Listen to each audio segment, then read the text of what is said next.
Dans Interstellar, Cooper se retrouve coincé quelques heures sur la planète Miller. Cette planète est tellement proche du trou noir Gargantua que le temps s'y écoule différemment. Une heure passée près du trou noir correspond à 7 années écoulées sur Terre. On a parlé du paradoxe des jumeaux la dernière fois. Le jumeau qui fait un voyage à grande vitesse dans l'espace vieillit moins que celui qui reste sur Terre. Ici, Cooper fait un séjour près du trou noir et il vieillit moins que sa fille qui est restée sur Terre. L'effet temporel est dû à la vitesse dans le premier cas et à la gravité dans le second. On va voir qu'en fait, c'est exactement le même effet. Ce lien entre gravité et vitesse est très rarement évoqué alors que c'est capital. Ça va nous permettre de comprendre la raison physique qui fait que Cooper vieillit moins que sa fille. Pour se plonger dans un film comme Interstellar, le mieux c'est de le regarder en VO. Si vous avez un bon niveau d'anglais, vous pouvez même tenter la VO sans les sous-titres, histoire de profiter pleinement des effets spéciaux. Et quoi de mieux pour progresser en anglais qu'une discussion en direct avec un locuteur natif ? Le sponsor de cette vidéo, Italki, vous permet de vous connecter avec plus de 30 000 professeurs dans le monde. Avec les cours Italki, vous allez pouvoir gagner en confiance avec des discussions en direct et apprendre des expressions authentiques et naturelles. Les cours sont personnalisés, en tête-à-tête, donc vous allez pouvoir choisir les sujets de discussion. Suivant si vous voulez préparer un voyage ou apprendre le vocabulaire professionnel d'un domaine précis, ça va pas être les mêmes mots et les mêmes expressions. Pendant ma thèse, il y avait souvent des séminaires avec des étudiants étrangers, et après les conférences, on parlait de tout et de rien en anglais, mais on revenait souvent sur les sujets techniques avec toujours un peu le même vocabulaire. Et ce vocabulaire, je le connaissais à l'écrit parce que j'avais lu plein d'articles sur le sujet, mais je reconnaissais pas le mot à l'oral parce que j'avais pas la bonne prononciation. Donc c'est essentiel de s'entraîner à la discussion à l'oral, il n'y a que comme ça qu'on progresse vraiment. Et sur Italki, vous allez trouver des locuteurs natifs, donc ils vous donneront forcément la bonne prononciation. Si vous faites une erreur, vous aurez un retour instantané, le professeur ne s'occupe que de vous, donc vous avez toute son attention. Ce qui est sympa aussi, c'est que vous pouvez choisir la catégorie de leçon, préparer un test précis, par exemple TOEIC. Vous pouvez affiner la recherche en mettant une fourchette de prix. Voilà, en filtrant comme ça, vous allez trouver le professeur qui vous correspond. Et comme il y a des milliers de profs, vous allez même en trouver qui parlent français pour que l'échange soit plus facile. J'ai testé moi-même, je vous mets un petit extrait, comme ça vous voyez à quoi ça ressemble. Yes, so easy for everyone, accessible to a large audience, any age, anybody Some has a question can come to your channel for an answer. Sometimes some people in the comments say they're watching with their kids. So okay, cool. It's a good thing for me. Voilà, Italki, c'est très pratique comme site. Vous pouvez réserver des cours à n'importe quelle heure et apprendre où vous voulez. Vous pouvez même suivre des cours sur votre téléphone avec l'application. Il n'y a pas d'abonnement, vous payez à la leçon. Si vous voulez tester, vous pouvez cliquer sur le lien en description. Ça vous donnera un bon de 5 € pour 10 € d'achat sur la première leçon grâce au code LIVRE. Ça fonctionne seulement pour les 50 premiers qui utilisent le code, donc ne tardez pas. Merci à Italki pour le sponsor et retour à la vidéo. On va s'intéresser à 3 éléments du film qui sont reliés entre eux et qui vont nous permettre de parler de la dilatation du temps en relativité. Le but, ça va être de comprendre intuitivement pourquoi Cooper vieillit peu quand il est proche du trou noir. Le premier de ces 3 éléments, ça paraît anodin, mais c'est le moment où Cooper décolle de la Terre avec sa fusée. Ce qui va nous intéresser en particulier, c'est la vitesse de décollage, et vous allez voir, cette vitesse aura un rôle très important à jouer dans la suite du raisonnement. Deuxième élément, on va parler du trou de verre qui permet à l'équipage de prendre un raccourci dans l'espace-temps. Et troisième élément, peut-être la scène que je préfère dans le film, la dilatation du temps lorsque Cooper se retrouve sur la planète Miller. Avec toute l'ambiance sonore, le petit clic de l'horloge, on sent la pression monter. Il faut pas qu'il reste trop longtemps parce qu'il y a cette fameuse équivalence, 1 heure passée sur la planète Miller égale à 7 ans écoulés sur Terre. Et donc s'il reste trop longtemps, sa fille va vieillir, il va pas la voir grandir, il va pas pouvoir vivre à ses côtés. C'est quelque chose d'assez rare au cinéma, le point central de l'intrigue repose sur un effet physique. Et c'est un effet réel. cette dilatation du temps, c'est pas de la science-fiction, contrairement à la fin du film qui part un peu en cacahuète. On commence donc par le décollage. Là, vous allez me dire, mais quel rapport avec la dilatation du temps? Vous allez voir. Pour décoller, il faut que la fusée s'arrache à la gravité terrestre. Vous voyez, on est déjà en train de parler de gravité. Il faut donc fournir de l'énergie à la fusée pour la faire passer du point de départ à la surface de la Terre à un point dans l'espace éloigné de toute gravité. Pour ça, vous avez deux options.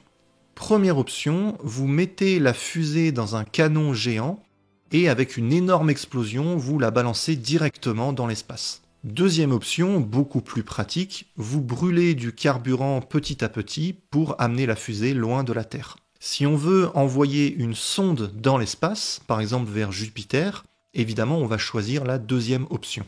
Mais la première option, elle est très intéressante du point de vue de la physique. Pourquoi ? Parce que vous donnez tout de suite à la fusée une vitesse qui lui permet de s'échapper de l'attraction terrestre. Et la vitesse qu'il faut donner à la fusée pour qu'elle puisse se libérer, on appelle ça la vitesse de libération. Sur Terre, elle vaut 40 000 km/h et sur la Lune, elle vaut 8600 km/h. C'est plus facile de décoller de la Lune que de la Terre. Ça veut dire que si vous avez de très gros biscottos et que vous arrivez à lancer un objet vers le haut à 40 000 km/h, l'objet va pouvoir s'arracher de la gravité terrestre. Si vous le lancez moins vite que 40 000 km/h, l'objet va finir par retomber sur Terre.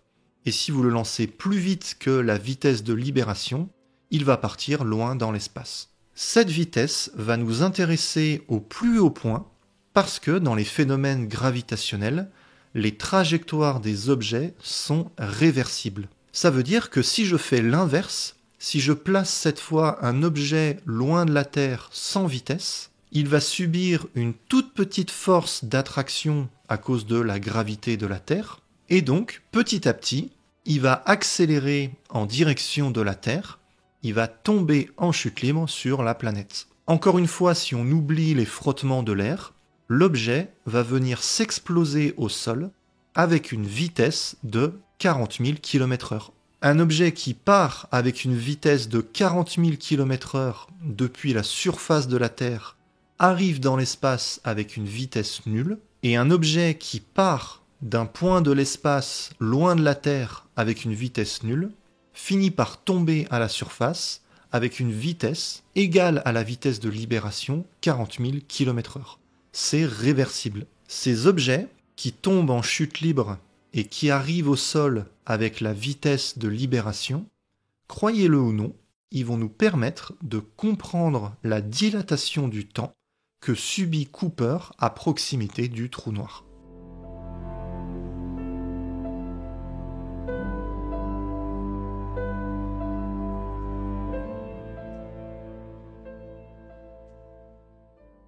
Après un voyage de 2 ans en hibernation, l'équipage arrive à proximité de Saturne où un trou de verre a été détecté. Les scientifiques dans le film pensent que ce trou de verre a été placé là par des êtres technologiquement très avancés. Un trou de verre, c'est un trou noir un peu spécial qui permet de former un passage dans l'espace-temps. Dans le film, ça va permettre à l'équipage d'aller dans une autre galaxie en très peu de temps. Vous avez peut-être déjà entendu la définition d'un trou noir. C'est une zone de l'espace tellement dense que même la lumière ne peut pas s'échapper. Quand certaines étoiles très massives arrivent en fin de vie, elles s'effondrent sur elles-mêmes pour former un objet extrêmement dense. Soit une étoile à neutrons, soit carrément un trou noir. Donc reprenons cette histoire de vitesse de libération. Pour la Lune, on l'a dit, la vitesse de libération vaut 8600 km/h. Pour la Terre, c'est 40 000 km/h. Pour le Soleil, c'est 2 millions de km/h.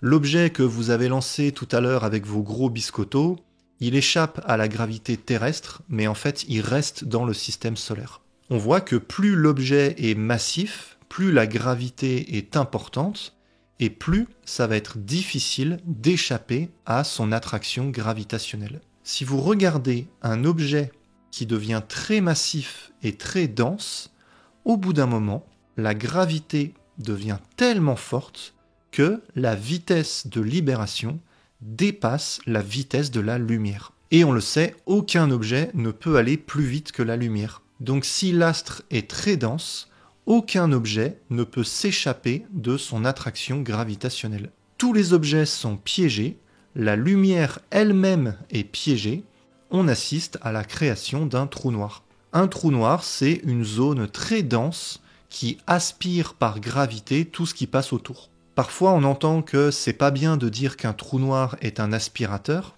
Effectivement, il n'y a pas plus d'aspiration à masse égale si vous prenez une étoile ou un trou noir. Si là, en claquant des doigts, je remplace le Soleil par un trou noir de même masse, la Terre continuera à tourner autour sur la même trajectoire. Donc il n'y a pas plus d'aspiration, mais on va voir un peu après que pour décrire la gravité, en fait, c'est une très bonne idée de dire que le trou noir aspire tout ce qui passe autour de lui. C'est juste que les étoiles, elles aussi, elles aspirent entre guillemets les objets par gravité. Tout ce que je vous raconte là, c'est de la physique établie. La description des trous noirs repose sur la relativité générale, qui est une théorie établie. Historiquement, on a d'abord la relativité restreinte, formalisée par Poincaré et Einstein et qui date de 1905. C'est la théorie des objets rapides. Et la relativité générale arrive ensuite en 1915 et c'est la théorie de la gravité. Dès l'année suivante, en janvier 1916, un physicien allemand, Karl Schwarzschild, 13 lettres 2 voyelles, va trouver une solution aux équations d'Einstein de la relativité générale. Il va montrer que la déformation de l'espace-temps peut mener à l'apparition d'un trou noir. À ce moment-là, c'est la Première Guerre mondiale. Schwarzschild fait ses calculs alors qu'il est sur le front de l'Est face à la Russie. Selon la légende, il était carrément dans les tranchées en train d'esquiver les balles et d'écrire ses équations. Bon, en vrai, il était dans une maison bien à l'abri. Et c'est grâce à lui qu'on sait que les trous noirs peuvent exister. Aujourd'hui, on en observe plus ou moins directement, notamment au centre de notre galaxie. Voilà, tout ça, c'est de la physique établie. Par contre, pour le trou de verre, donc le passage, le raccourci à travers l'espace-temps, ça existe peut-être mathématiquement en relativité générale, mais on pense que physiquement, c'est pas réalisable, et donc cet aspect précis du film, c'est de la science-fiction.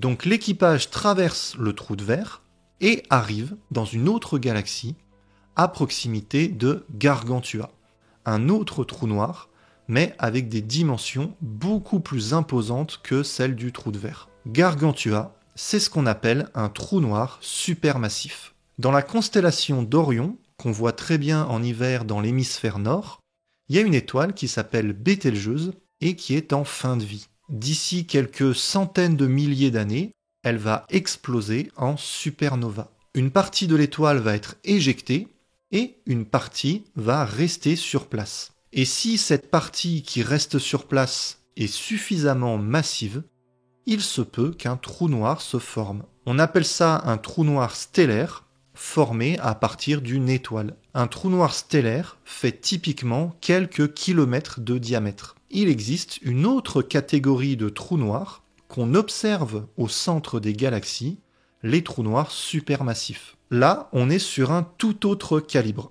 Par exemple, Sagittarius A star, le trou noir au centre de notre galaxie, a un rayon de 12 millions de kilomètres. Donc le trou de verre qui permet à l'équipage de voyager, c'est un trou noir stellaire, et Gargantua, c'est un trou noir supermassif. Autour de ce trou noir, l'espace-temps est très déformé. Donc quand Cooper descend sur la planète Miller, qui est très proche de Gargantua, il va subir des effets de la relativité générale, notamment ce qui nous intéresse, la dilatation du temps. Ce phénomène de dilatation du temps a été prédit par les calculs de la relativité générale. En particulier par notre ami Schwarzschild, qui a trouvé une formule pour savoir comment sont déformées les durées à proximité d'un objet massif, que ce soit un trou noir, une étoile ou une planète. Si on applique la formule de Schwarzschild à la Terre, on trouve qu'une horloge à la surface aura 2/100 de seconde de retard tous les ans comparé à une horloge placée loin de la Terre, loin de toute gravité. Donc ici, à la surface de la Terre, on vieillit un tout petit peu moins vite que si on était dans l'espace. À la surface du Soleil, la gravité est plus forte, donc l'effet est plus important. On trouve 1 minute de retard au bout d'1 an. Si on arrive à synchroniser 2 horloges, une à la surface du Soleil et une dans l'espace loin de toute gravité, alors au bout d'1 an, celle à la surface de l'étoile indiquera par exemple 16h15 et celle dans l'espace indiquera 16h16. L'horloge à la surface du Soleil aura moins avancé, elle aura moins vieilli entre guillemets. Donc l'effet est très faible, mais c'est observable même sur Terre. Par exemple, dans les satellites GPS, les horloges ne mesurent pas tout à fait les mêmes durées que sur Terre. Il y a un petit décalage qu'il faut corriger en permanence, et c'est pas anodin, parce que si on ne fait pas cette correction relativiste, la position donnée par le GPS se décale de 2 km tous les jours. Donc c'est pas seulement un calcul théorique, la dilatation du temps est un phénomène observable. Donc là on a parlé des décalages qui étaient très légers au niveau de la Terre et du Soleil.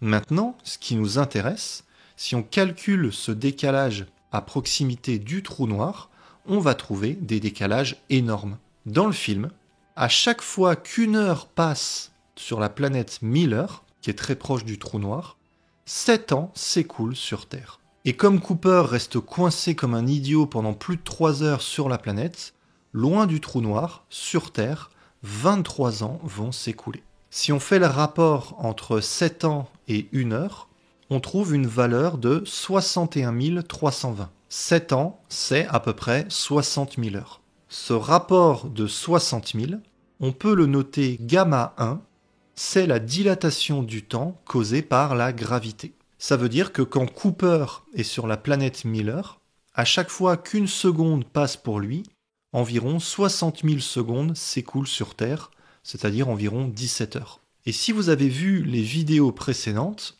vous savez que là, si je viens d'utiliser la lettre gamma, c'est pas innocent.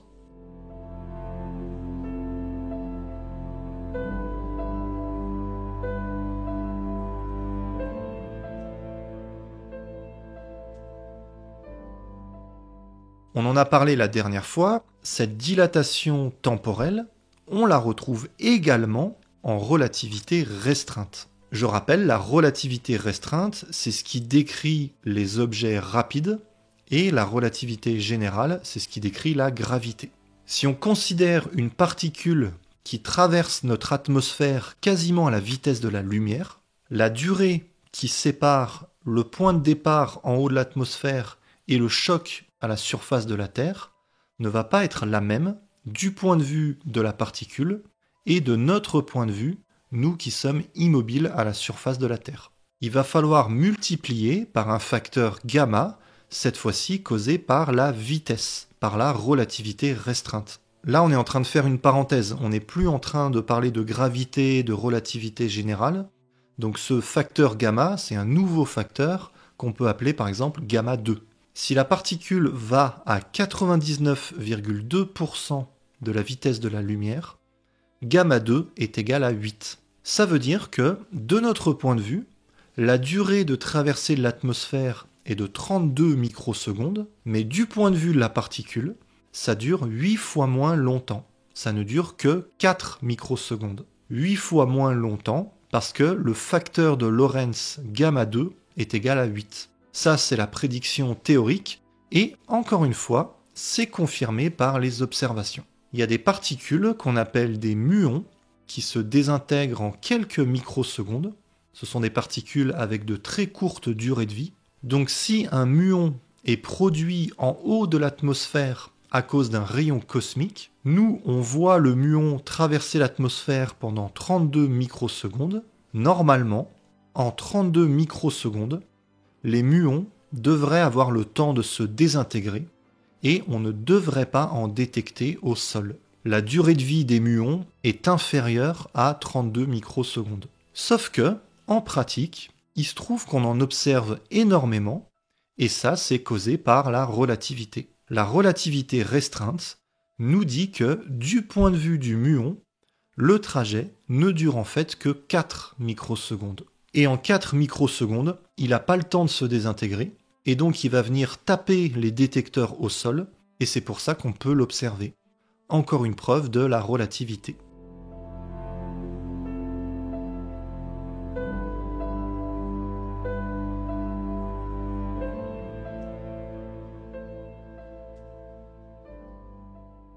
Ok, faisons un premier point. Si vous êtes proche d'un trou noir, les durées sont plus courtes. Donc vous vieillissez moins que quelqu'un qui reste loin du trou noir. Et si vous vous déplacez à grande vitesse, même chose, les durées sont plus courtes, vous vieillissez moins que quelqu'un qui reste fixe. On a l'impression ici que se trouver à proximité d'un trou noir, ça ressemble au fait de voyager à grande vitesse.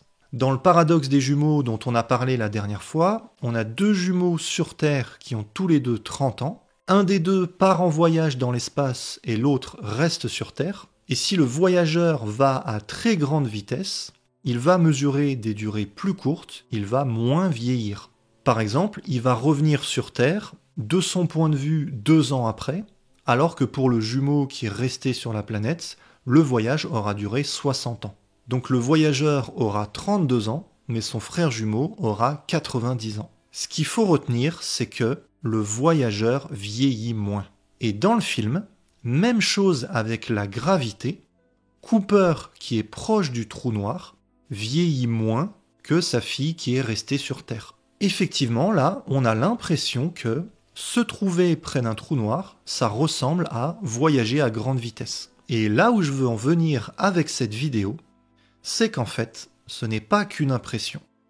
En fait, par rapport à l'espace-temps, c'est exactement la même chose. Et pour comprendre ça, il va falloir revenir sur cette vitesse de libération. Les 40 000 km/h qu'il faut pour s'extraire de la gravité terrestre. Je vous avais dit qu'on allait en reparler.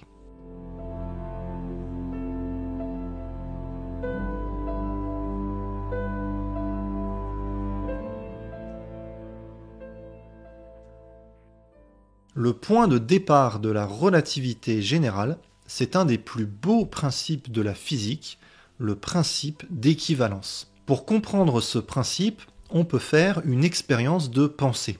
Les physiciens adorent ça, ça coûte moins cher. On imagine un astronaute qui s'endort avant le décollage d'une fusée. La fusée décolle, elle s'éloigne de la Terre, l'astronaute est toujours en train de dormir. Et une fois dans l'espace, loin de toute gravité, les moteurs s'allument à nouveau pour faire accélérer la fusée. À cause de cette accélération, l'astronaute va être projeté vers le bas de la fusée, de la même manière que vous êtes projeté en arrière quand vous accélérez en voiture. Maintenant, si je regarde l'accéléromètre de mon téléphone, quand je laisse le téléphone au repos, parfaitement immobile, la mesure me donne une accélération de 9,8 mètres par seconde carrée. C'est l'accélération de la pesanteur qu'on est en train de subir sur Terre en ce moment. Donc si je me débrouille pour que l'accélération de la fusée soit égale à 9,8 mètres par seconde carrée, eh ben l'astronaute va être plaqué avec exactement la même force que notre gravité sur Terre. Et s'il se réveille à ce moment-là, sans avoir suivi ce qui s'est passé, si les hublots sont fermés, il va être persuadé d'être encore sur Terre et d'avoir fait une bonne sieste réparatrice. L'accélération de la fusée est perçue exactement de la même manière qu'une force de gravité. Il y a une équivalence entre une accélération et la gravité. C'est ça le principe d'équivalence. Donc quand vous vous réveillez le matin et que les fenêtres sont fermées, peut-être que vous êtes sur Terre, mais peut-être que vous êtes dans l'espace, dans une fusée qui est en train d'accélérer vers le haut, et donc qui vous plaque vers le sol. Si la chambre est petite, vous n'avez aucun moyen de faire la différence entre la gravité et une accélération constante. D'ailleurs, en relativité générale, on préfère dire qu'il n'y a pas de force de gravité, mais que c'est le sol qui accélère vers le haut. Et c'est cette accélération du sol qui nous plaque vers le bas. Ça permet de comprendre pourquoi les objets tombent au sol en même temps dans le vide. Ici, on a fait le vide dans une pièce et on lâche en même temps une plume et une boule de bowling. Comme il n'y a pas de frottement de l'air, les deux objets arrivent au sol en même temps alors qu'ils n'ont pas la même masse. Contrairement à ce qu'on pourrait penser, c'est pas le plus lourd qui arrive en premier, les deux arrivent en même temps. Et on peut comprendre pourquoi grâce à la relativité générale. Les objets sont en chute libre, ils ne subissent aucune force, vu qu'en relativité générale, la gravité n'est pas une force. Donc si on se place du point de vue des objets, dans leur référentiel, ils sont immobiles, la plume et la boule sont immobiles, aucune force ne les fait bouger. Et ils ne sont pas en train d'accélérer vers le sol, c'est le sol qui est en train d'accélérer vers eux. Et avec cette vision des choses, le sol vient taper les deux objets en même temps. Donc le résultat, c'est bien que les deux objets touchent le sol en même temps. Quand on entend cet argument la première fois, on trouve ça bizarre, c'est normal. On se dit, mais si je dézoome et que la Terre accélère vers le haut en chaque point de la surface, ça veut dire que la Terre est en train de gonfler. C'est bizarre, non? C'est évidemment pas ce qu'on observe. Pour bien comprendre ce qui se passe, il faut revenir à notre histoire d'aspirateur. En fait, la Terre, comme tout objet massif, aspire en permanence l'espace à cause de sa gravité. Et donc la grille de l'espace est en train de tomber en permanence vers la Terre. En ce moment, la grille est en train de tomber à toute vitesse devant nous. Cette grille est en chute libre, elle est en train d'accélérer vers le bas par rapport à nous, et donc à l'inverse, on peut dire que nous sommes en train d'accélérer vers le haut par rapport à cette grille de l'espace-temps. Donc si je prends un point à la surface de la Terre, il n'est pas en train de se rapprocher de la Lune, bien sûr, la Terre ne gonfle pas, mais si je fixe la grille de l'espace loin de la Terre, chaque point de la grille va petit à petit tomber en chute libre sur Terre. Et donc quand on dit que le sol accélère vers le haut, c'est par rapport à cette grille. C'est pour ça que la Terre ne gonfle pas. Il y a bien une accélération du sol, mais par rapport à cette grille qui est en train de tomber. Et si on comprend ça, on fait un truc absolument génial. On fait le lien entre la relativité restreinte et la relativité générale. On fait le lien entre les objets à grande vitesse et les objets qui subissent la gravité. Quand Cooper est proche de la surface du trou noir, la grille de l'espace-temps qu'on a fixée au loin est en train de tomber à toute vitesse devant lui. La grille va à très grande vitesse par rapport à Cooper, et donc Cooper va à très grande vitesse par rapport à la grille. Par rapport à cette grille de l'espace-temps, il est en train de voyager à grande vitesse, comme le jumeau voyageur dans le paradoxe des jumeaux. Comme le jumeau voyageur, il va moins vieillir. Soit on dit qu'il vieillit moins parce qu'il subit un champ gravitationnel intense, soit on dit qu'il vieillit moins parce qu'il se déplace vite. C'est la même chose, c'est le même phénomène décrit de deux manières différentes. Là, on l'a dit, à la surface de la Terre, devant vous, la grille est en train de tomber à toute vitesse, et donc vous êtes en train de vous déplacer par rapport à la grille. Et à quelle vitesse vous allez? À 40 000 km/h, la vitesse de libération dont on a parlé au début.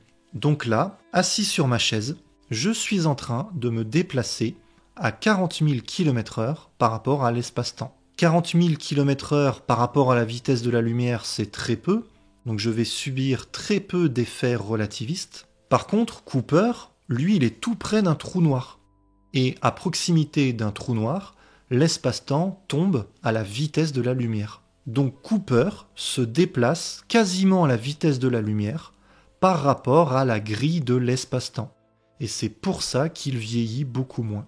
La preuve de ça, parce que pour l'instant j'ai juste agité les mains, la preuve de ça se fait mathématiquement. Si vous injectez la vitesse de libération dans le facteur gamma 2 de la relativité restreinte, vous tombez exactement, pour ceux qui connaissent, sur le facteur de la métrique de Schwarzschild en relativité générale.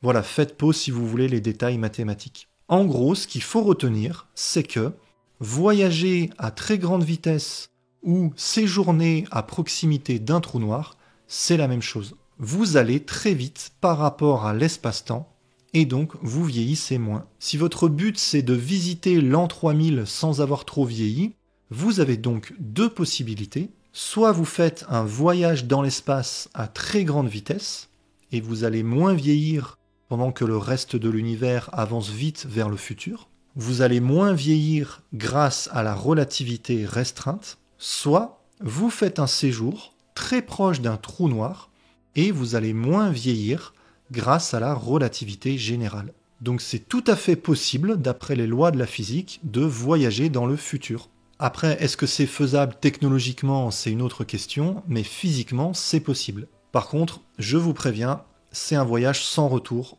donc n'oubliez pas de dire adieu à tout le monde, vous ne pourrez pas revenir dans le passé. Je fais un live sur Twitch le soir de la sortie de la vidéo, vous pourrez poser toutes vos questions. Le lien de la chaîne Twitch est dans la description. La prochaine vidéo de la série n'est pas encore écrite, mais portera sûrement sur la géométrie de l'espace-temps, l'univers bloc et la question de savoir si l'avenir est déjà écrit. Si ça vous a plu, mettez un pouce vers le haut et abonnez-vous. Merci aux tipeurs, à bientôt et que la science soit avec vous.